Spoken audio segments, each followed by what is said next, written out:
আর্জেন্টিনার পক্ষে জুলেরিমিকে অস্বীকার করার অনেক কারণ আছে। আজকে ফুটবল দুনিয়ার একটা চরম ভণ্ডামি আর অন্ধত্ব নিয়ে কথা বলব। সোশ্যাল মিডিয়ায় আর্জেন্টিনার একদল অন্ধ সমর্থকদের একটা অদ্ভুত কথা বলতে শোনা যায়। তারা দাবি করেন পেলের জেতা 3টা বিশ্বকাপই নাকি আসল বিশ্বকাপ না, ওগুলো নাকি স্রেফ জুলেরিমি ট্রফি। তাদের মতে আসল আধুনিক বিশ্বকাপ নাকি শুরুই হয়েছে 1974 সাল থেকে।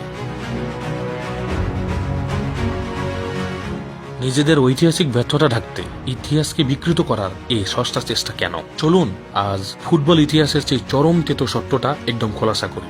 আর্জেন্টিনা যে ট্রফিকে জুলেরিমে ট্রফি বলে অবমূল্যায়ন করার চেষ্টা করে, সেই জুলেরিমে যুগে আর্জেন্টিনা ট্রফি জেতা তো দূরের কথা, টুর্নামেন্টে কোয়ালিফাই করতেই তাদের দম ছুটে গিয়েছিল।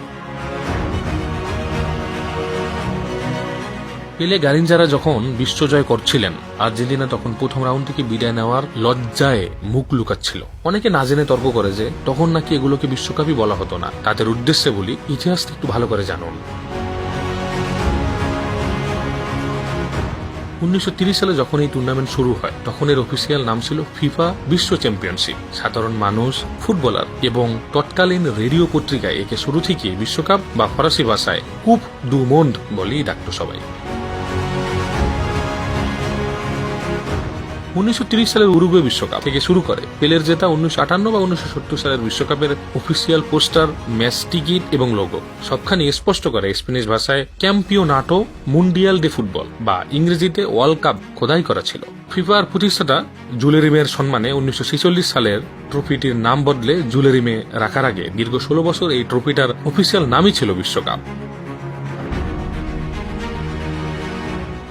ফিফার অফিসিয়াল নথিপত্রে 1930 সালে আসরটিকে ইতিহাসের প্রথম বিশ্বকাপ হিসাবে স্বীকৃতি দেওয়া হয়েছে। 1974 সালে এসে কেবল ট্রফির ডিজাইন বদলেছে, টুর্নামেন্টের নাম বা মর্যাদা নয়। তাহলে আর্জেন্টিনা সমর্থকরা এই বিশ্বকাপগুলোকে কেন অস্বীকার করতে চায়? শুনুন সেই ট্রাজিক ইতিহাস। সবচেয়ে বড় ধাক্কাটা খাবেন 1970 সালের মেক্সিকো বিশ্বকাপ। আর্জেন্টিনার সমর্থকরা যে কাপকে ট্রোল করে, সেই কাপের মূল পর্বে যাওয়ার জন্য 1969 সালে জান প্রাণ দিয়ে বাছাই পর্ব খেলেছিল আর্জেন্টিনা। কিন্তু নিজেদের ঘরের মাঠে পেরুর সাথে 2-2 গোলে ড্র করে এবং বলিভিয়ার কাছে হেরে তারা মাঠের লড়াই পুরোপুরি ব্যর্থ হয়। আর্জেন্টিনার ফুটবল ইতিহাসে এটিই একমাত্র কলঙ্কিত ঘটনা যখন আর্জেন্টিনা বিশ্বকাপের কোয়ালিফাইং রাউন্ড খেলে মূল টুর্নামেন্টে উঠতে পারেনি। যে কাপে খেলার যোগ্যতাই অর্জন করতে পারলেন না, তাকে এখন বলছেন টিনের কাপ, জুলেরিমে কাপ। একেই বলে আঙ্গুর ফল টক। শুধু 1970 সাল নয়, জুলেরিমে যুগে আর্জেন্টিনার পুরো ইতিহাসটাই কেবল লজ্জা আর ব্যর্থতায় মোড়ানো। 1930 সালের প্রথম বিশ্বকাপের ফাইনালে উঠে উরুগুয়ের কাছে 4-2 গোলে হেরে যায় তারা। এরপর 1934 সালে দ্বিতীয় আসরে তো আরো করুণ দশা। প্রথম ম্যাচে সুইডেনের কাছে 3-2 ব্যবধানে হেরে টুর্নামেন্টের প্রথম দিনই বিদায় নেয় আর্জেন্টিনা। 1958 সালে সুইডেন বিশ্বকাপ তো আর্জেন্টিনার ফুটবলে মালমো ট্রাজেডি নামে পরিচিত। সেই বিশ্বকাপে চেকোস্লোভাকিয়ার কাছে 6-1 গোলের এক লজ্জাজনক ঐতিহাসিক পরাজয় বরণ করে গ্রুপ পর্ব থেকে শিখতে যায় তারা। 1962 সালেও একই দশা, গ্রুপ পর্বের দেয়ালটাই তারা টপকাতে পারেনি। সোজা কথায়, জুলেরিমে যুগে উরুগুয়ে, ইতালি আর ব্রাজিল যখন বিশ্ব শাসন করছে, আর্জেন্টিনা তখন কেবল দর্শক হয়ে গ্যালারিতে বসে তাদের শ্রেষ্ঠত্ব দেখেছে। সফল হতে পারেনি বলেই আজ আর্জেন্টিনার একাংশের এই মরিয়া অস্বীকারের চেষ্টা। ফিফার অফিসিয়াল রেকর্ড বলছে এই ট্রফিটা তৈরি হয়েছিল সম্পূর্ণ খাঁটি সোনা, স্টার্লিং সিলভার এবং অত্যন্ত মূল্যবান লাপিস লাজুলি পাথর দিয়ে।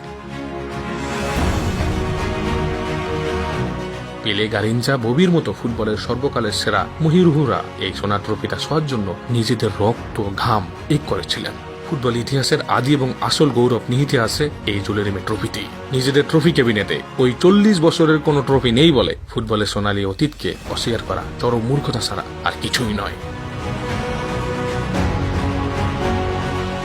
ইতিহাস ইতিহাসই থাকে, তাকে ট্রোল করে মুছে ফেলা যায় না।